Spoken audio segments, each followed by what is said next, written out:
नमस्कार दोस्तों, बहुत बहुत स्वागत है आपका इस YouTube channel GK with RK में। तो दोस्तों, इस वीडियो में हम लोग देखेंगे झारखंड दारोगा का जो परीक्षा हुआ था मेंस का, जिसका डेट था 21/11/2017। तो दोस्तों, आज का जो सेट है ये सेट 2 है, क्योंकि दोस्तों इसमें टोटल 40 प्रश्न पूछे गए थे और पिछला वीडियो में हम लोगों ने 20 प्रश्न जो झारखंड जीके के थे वो देख चुके हैं। और आज इस वीडियो में हम लोग 20 प्रश्न देखेंगे बचे हुए झारखंड जीके के ही। दोस्तों, यदि आप जेएसएससी जेपीएससी की परीक्षा की तैयारी कर रहे हैं तो आपके लिए वीडियो इंपॉर्टेंट है, बहुत ज़्यादा इंपॉर्टेंट है। आप इस वीडियो को जरूर अंत तक देखिएगा।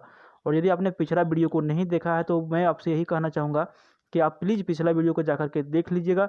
डिस्क्रिप्शन बॉक्स में इसका लिंक दिया हुआ है, ज़रूर आप जाके देख लीजिएगा दोस्तों। क्योंकि दोस्तों देखिए, क्वेश्चन बैंक देखने से आपको बहुत ज़्यादा फायदा होता है, क्योंकि आपको पता चल जाएगा कि इस तरह के प्रश्न पूछे जा रहे थे उस टाइम में। और दोस्तों, आपको बता दूं कि आप इस वीडियो को देखने के बाद यही कहेंगे कि काश हम भी इस परीक्षा में लिखे रहते, बैठे रहते तो आज हम जॉब करते, क्योंकि ऐसे ही प्रश्न, मज़ेदार प्रश्न पूछे गए थे। तो चलिए हम लोग शुरू कर लेते हैं पहला प्रश्न से। जो प्रश्न पूछे गए थे, भारत ने ओलंपिक में अपना पहला स्वर्ण पदक किस वर्ष जीता था? सही उत्तर है ऑप्शन ए 1928 ईस्वी में। देखिए, 1928 ईस्वी में भारत ने अपना पहला स्वर्ण पदक जीता था। ठीक है, चलिए अगला प्रश्न की ओर बढ़ते हैं। मुख्यमंत्री लाडली लक्ष्मी योजना किसके लिए प्रसिद्ध है या फिर किसके लिए है? तो इसका जो सही उत्तर है ऑप्शन सी यहाँ पर सही उत्तर है, बीपीएल कन्याओं के लिए।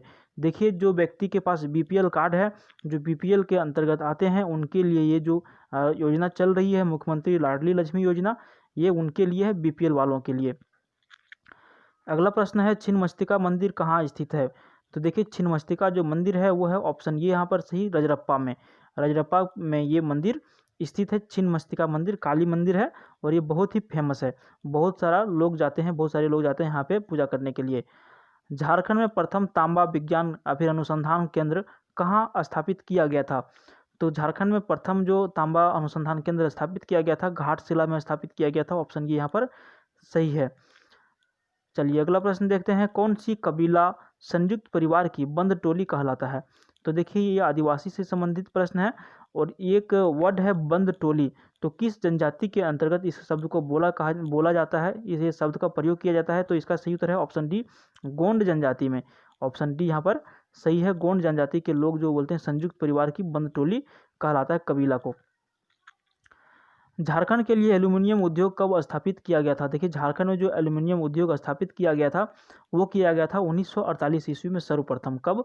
1948 ईस्वी में झारखंड में एल्यूमिनियम उद्योग का स्थापना किया गया था। अगला प्रश्न है, निम्न में से किसने भारत के पहले स्वतंत्रता संग्राम 1857, जिसे सिपाही विद्रोह भी कहा गया है, में भाग लिया था?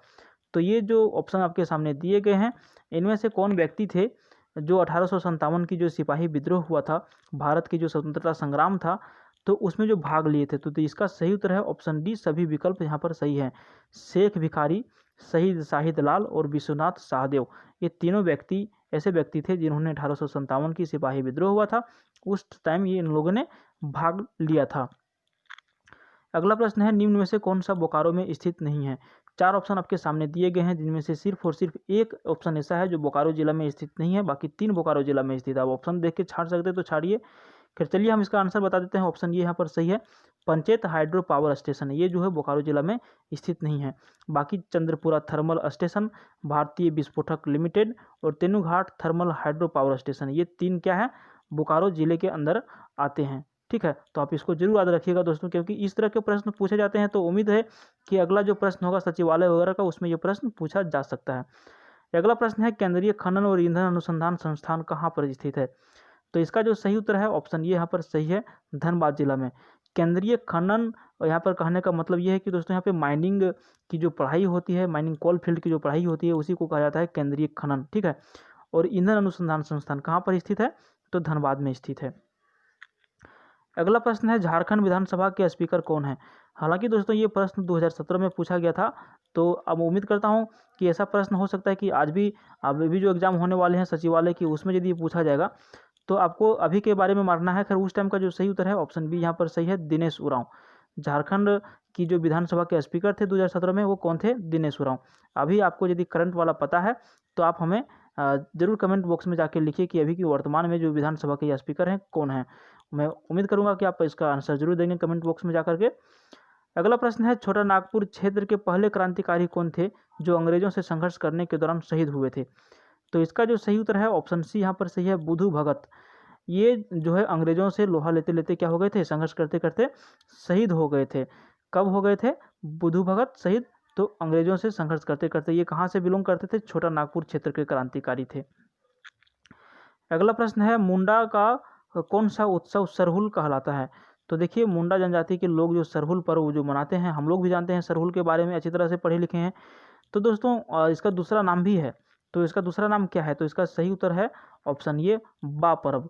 बा पर्व को ही सरहुल पर्व कहा जाता है, जो मुंडा जनजाति के लोग इसको मनाते हैं। अगला प्रश्न है, झारखंड के किस शहर में यूरेनियम प्रसंस्करण कारखाना शुरू किया गया है? सही उत्तर है ऑप्शन डी, घाटशिला में। घाटशिला में यूरेनियम प्रसंस्करण कारखाना शुरू किया गया है। अगला प्रश्न है, छोटा नागपुर की आदिवासी क्रांति कब हुई थी? बहुत इंपॉर्टेंट प्रश्न है और इसका सही उत्तर है ऑप्शन ये, 1859 से 1858 से 1859 ईस्वी।